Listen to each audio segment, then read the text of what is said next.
Let's go.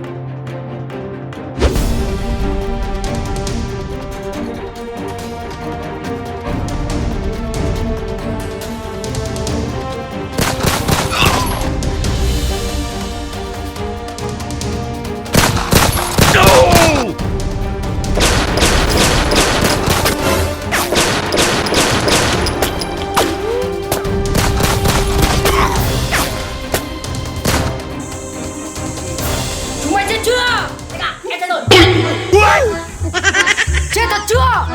Dạ, em chết thật rồi. Mày, dậy đi.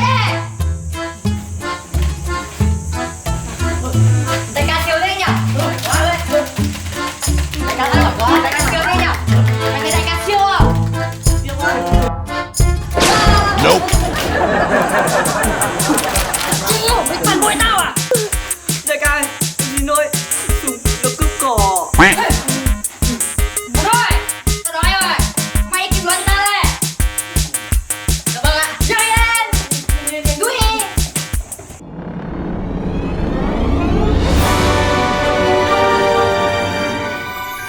Đại ca bây giờ bắt kiếm đồ ăn mà không có tiền, kiếm kiểu gì bây giờ?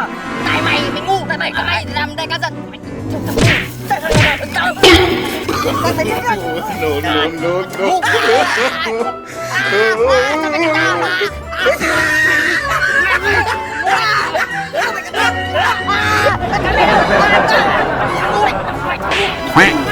Tao cắn nhẹ mày đánh vào đâu?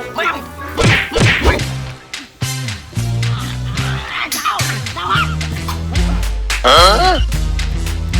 Mẹ ơi, mày cắn tao tay trong quần rồi. Này, cái gì? Tao cắn mày nhẹ mày đánh tao đâu nhỉ?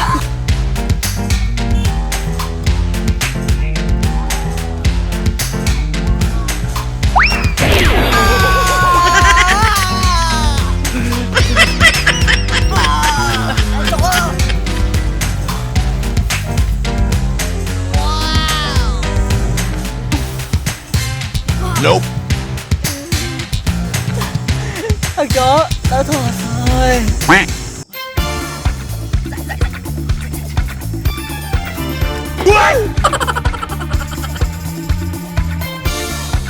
Ai kia, đợi tao. Hey you! Stop!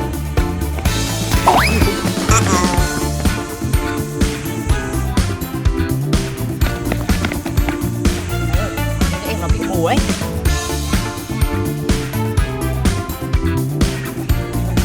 Em bị mù, tao quay lại giả mù em đấy. Điên à? Không có đồ ăn về đại ca mình chết đấy. Nhưng mà tao là anh hùng, tao không thể lấy đồ người mù được. Tao quay lại trả đây. Mày là có lý đấy, nhưng mà tao cũng là muốn làm anh hùng không? Thì hai bọn mình quay lại trả đây.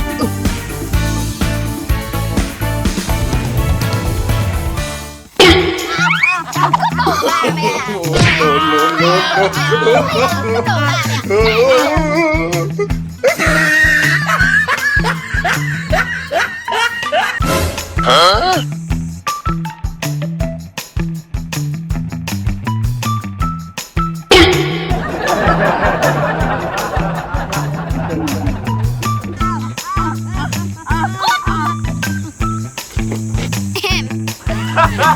Thôi vậy đi.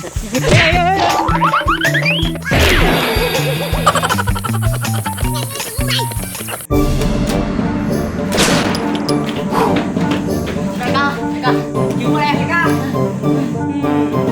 Mấy thằng mày làm gì mới đồ hoảng thế? Có chỗ tao không? Đại ca ơi, em chờ được rồi, nhưng mà cũng lại bị mất rồi. Cái gì? Thằng nào dám lấy đồ ăn của tao? Tao đi tìm nó. Lấy xuống. Lấy xuống đây. Mày lên trong nhà. Thằng này lại có lý đấy. Thằng béo này, lại lên trong nhà. Hai đứa mày, theo tao. Đi. Đi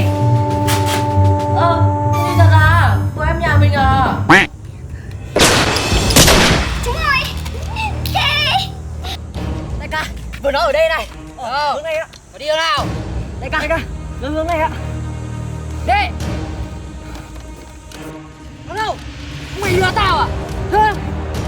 nữa. Đại ca đi thử đường này xem. Thôi, nó kia đại ca. Con bé áo xanh kia kìa. À, đồng bọn nữa à? Bắt.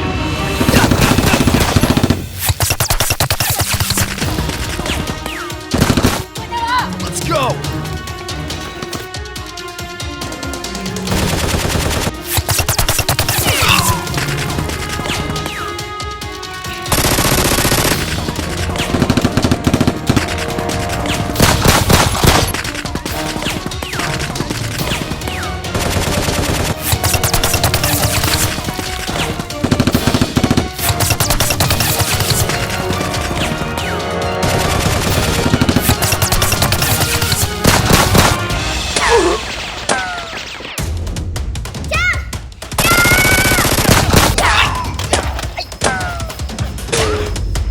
Đại ca.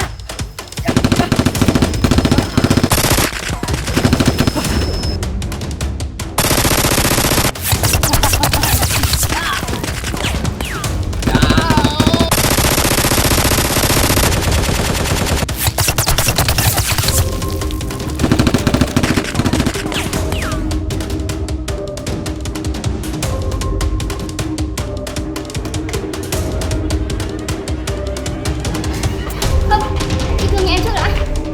Okay.